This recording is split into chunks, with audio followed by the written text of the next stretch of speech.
Muy buenas chicos y chicas, bienvenidos a Micrófono Deportivo, bienvenidos a la Casa del Deporte. Hoy es el día en el que todos y todas hablamos sobre el balón que se juega sobre el verde. Hoy es el día en el que todos y todas jugamos al fútbol.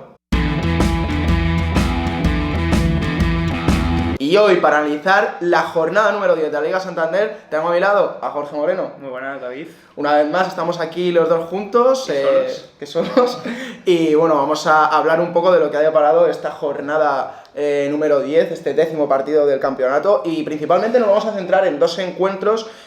Uno que fue el último que se disputó ayer, fue el Osasuna 3, Valencia 1. Un partido que se puso muy de cara para el Valencia con un gol a los 15 minutos de Rodrigo, pero que a la media hora, a los 15 minutos después, el propio Rodrigo fue expulsado y pues al final el Osasuna pasó por encima como un vendaval al Valencia. Llama mucho la atención el número de tiros, fueron 14 tiros entre los tres palos de 29 que realizó el Osasuna por tan solo un tiro entre los tres palos, que fue el tiro de gol, y 3 solamente, 11 paradas de Jaume Domenech y 5 fueras de juego del Valencia, con lo cual tanto en el apartado ofensivo como en el defensivo, la verdad que el Osasuna rindió mucho. ¿Y esto, Jorge, a qué se debe?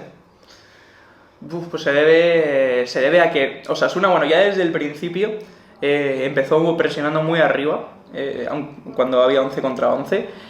Y lo que repercutió sobre todo la expulsión de Rodrigo fue que le restó mucho contraataque al Valencia, porque con Rodrigo en el campo habían conseguido hilar un par de contras, de hecho entre ellas la del gol, que es una gran acción de Kevin Gameiro, y quizá un fallo de Raúl Navas, que se va al suelo muy rápido y le deja vendido. Y entonces la expulsión de Rodrigo le restó mucha contra y mucha salida al Valencia. A raíz de ahí la presión, que ya estaba siendo muy buena y estaba sirviéndole para recuperar muy arriba a los Osasuna, pudo ser incluso más cómoda porque, como decimos, el Valencia tenía mucha menos contra y al final fue cuestión de tiempo que llegase el gol. Muy bien jugando los Osasuna por fuera, llegando mucha gente desde la segunda línea. Invito a la gente que vaya a ver el mapa de calor de Roberto Torres, que es prácticamente el de un extremo, muy pegado a la banda, muy abierto. Y los centros iban sobre todo buscando siempre el segundo palo, la espalda de los laterales, en especial ahí Thierry Correia, el lateral derecho de Valencia, sufrió muchísimo. De hecho, el segundo gol le cuesta mucho perfilarse y consigue marcar, no recuerdo quién marcó, Rubén García, me suena. Sí, justo. Rubén García fue el autor del segundo gol. Y la verdad que un gran partido de los Osasuna. Es cierto que está determinado por la expulsión, pero al final, aun con uno menos, es muy complicado hacer un partido así contra uno de los grandes equipos de la Liga, que es el Valencia. Hay que mencionar también a Pervis Estupiñán, que fue uno de los grandes activos en ataque. De hecho marcó, ¿no? De hecho marcó además un golazo con la derecha, un obús espectacular.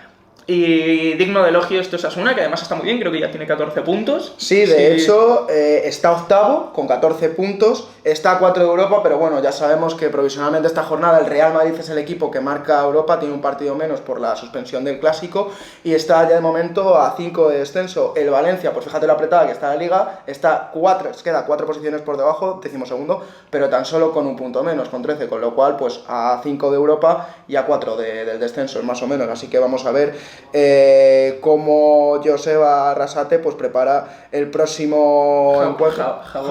Yagoba.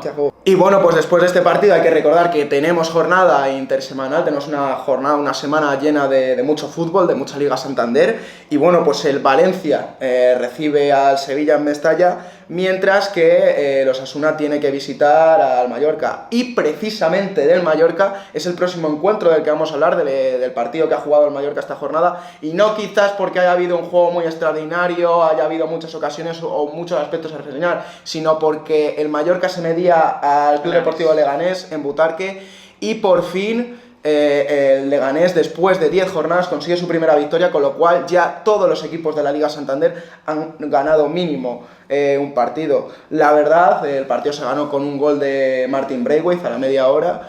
Y bueno, parece que este cambio momentáneo de entrenador, este tándem formado por Luis Tembranos y Carlos Martínez, pues de momento algo más de chispa ha dado, porque sí es cierto que el Leganés estuvo jugando con fuego durante gran parte del partido.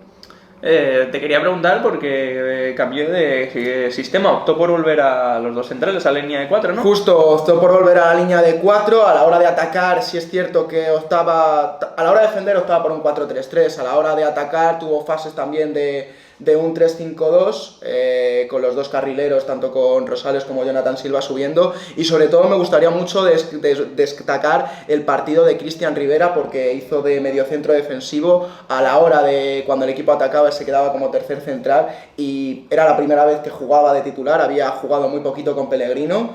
Y bueno, pues al final un poco entre ese punto de suerte que le había faltado al Leganés esas 10 jornadas, le sonríe consiguiendo ponerse por delante, la primera vez que se va al descanso por delante en el marcador, concedió muy poquitas ocasiones, de hecho fueron pocos tiros en el partido, el Leganés hizo 3 tiros entre los 3 palos, el Mallorca solamente 1, y bueno, sí es cierto que tanto lo que hablaron ambos técnicos en las ruedas de prensa, quizás el Mallorca fue un poco mejor las acciones fuera de las áreas, en las acciones del medio campo. De hecho, a mí me dio la sensación que llegó con muchísima facilidad, pero el Leganés estuvo muy sólido al defender centros laterales a la hora de no dejar que los jugadores del Mallorca se sintieran cómodos al borde del área. Y al final, pues en las áreas, que al final es donde se están decidiendo los partidos y donde se decide el fútbol, pues el Leganés marca un gol más.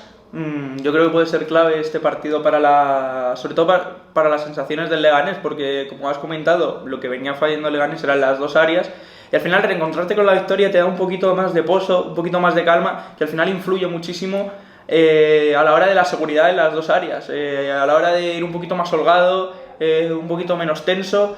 Y yo creo que, bueno, al final una victoria siempre ayuda, evidentemente, pero en especial esta además para Zambranos, que recién llegados, siempre empezar bien con victoria es importante, y se cumple el tópico de cambio de entrenador.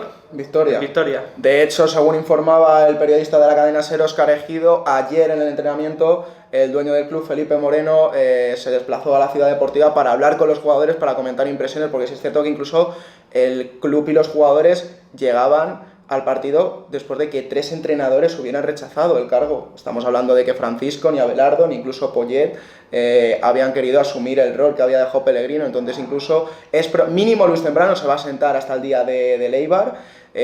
Un duelo que se cree muy clave, porque al final la clave es igual que el año pasado, hacerse muy fuerte en casa, y la verdad las sensaciones fueron de volver a un Leganés ganando por la mínima en Butarque, con una afición que fue arropada por los entrenadores arengados a los rollos Simeone, y sobre todo pues esa sensación de ver a todo el campo en pie cuando acaba el partido, y el famoso si se puede y el Leganés es de primera, yo creo que le da algo de aire, pero sobre todo yo creo que el partido clave es el de Eibar para cambiar la dinámica del equipo pepinero. Además, un Eibar que viene de perder también contra el Valladolid. Sí, un Eibar que se postula incluso como rival directo por la situación que está en la tabla. Está siendo muy regular.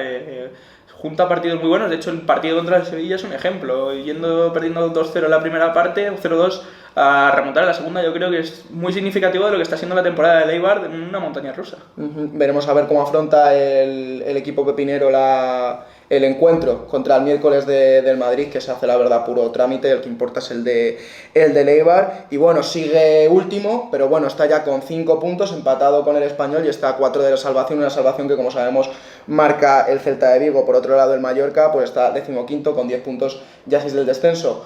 Y precisamente hemos dicho el Mallorca, que marca la salvación, y ahora tenemos que hablar de un partido muy clave de la jornada que viene y de 2 entrenadores de los que su futuro pende de un hilo, que es tanto Fran Escribá del Celta como Rubi del Betis. Yo hablaría de 2 situaciones diferentes, porque ya de inicio nos parecía un poco raro, a mí siempre me ha parecido un poco raro que con la plantilla que tiene el Celta, sus características, que se optase por Fran Escribá. Estuvo muy bien como urgencia el año pasado para salvarse, porque al final Fran Escribá es un entrenador que para planes de urgencia, para planes más sencillos y más reactivos, que sirven para reencontrar un poco las sensaciones del equipo y sacarle esas situaciones, me parece muy útil. Pero con la plantilla que tiene el Celta, que da sobre todo para ser algo más propositivo, que venía de entrenadores como Unzué, como Berizzo, con planes mucho más propositivos, pues sonaba raro.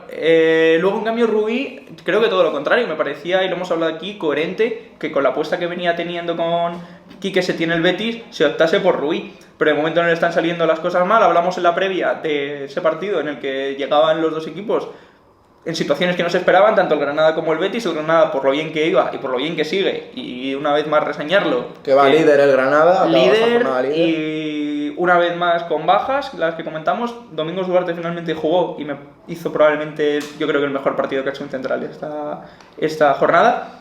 Pero bueno, el Betis una vez más con muchísimas dificultades para generar peligro, una vez más con desconexiones. Por ejemplo, el gol 1-0 es una desconexión porque hay una falta, consideran, y hay un despiste, la pierden y al final es gol, y una derrota más que empieza a complicarle la situación a Rubí. Veremos qué pasa. Y también veremos qué pasa con Fran Escribá, porque como has dicho, juegan esta jornada intersemanal. Sí, es un partido que quizás va a decidir el papel de los dos entrenadores, pero para que nuestros suscriptores se pongan un poco en contexto, el Celta es quizás el equipo que le falta más el ataque. Por ejemplo, el otro día solamente hizo un tiro a puerta, pero es que los datos, por ejemplo, que daba en un tuit Alejandro Arroyo de Ecos del Balón, es quinto en posesión de la liga con un 53%. El tercer equipo que acierta en pases, 84%, ha tirado 430 pases en corto, pero es que es el último equipo que más tiros hace de la competición, 8,1 de media. Para simplificarlo un poco más, el que menos sí, es el que menos tira de toda la liga, así para resumirlo. Y mientras que el Betis, pues, es el equipo más goleado, es que lleva 20 goles en 10 partidos. O sea, es empezar prácticamente de media todos los partidos 2-0 perdiendo. Si es cierto que ellos marcan porque llevan 12 goles a favor en 10 partidos, pero claro, es ya de serie empezar cuesta arriba. Y llevan 3 expulsiones el Betis. Y hubo el otro día 2 jugadas contra el Granada que sus jugadores volvieron a rozar la segunda amarilla. O sea que también, ojo con ese dato, porque quizá yo creo que nos puede hablar un poco de esos nervios. De esa impotencia. Sí, de esa impotencia, de los nervios sobre todo que te hacen siempre llegar tarde y tener dudas. Eso yo creo que nos habla también de eso en cuanto al Betis. Bueno, pues muchas gracias, Jorge, por haber analizado un poco lo más destacado de esta jornada número 10. No os olvidéis que tenemos una jornada intersemanal que van a analizar en un momentito nuestros compañeros Alberto y Pablo. Bueno, de hecho, probablemente lo vean nuestros suscriptores simultáneamente. Sí, probablemente se pongan y luego pasen a nuestros compañeros Alberto y Pablo. No os olvidéis de seguirnos en todas las redes sociales, suscribiros, activar la campanita y sobre todo no os perdáis todos los detalles de todas las secciones de Micrófono Deportivo. Pero también recordad que el buen fútbol y el buen deporte están en Micrófono Deportivo.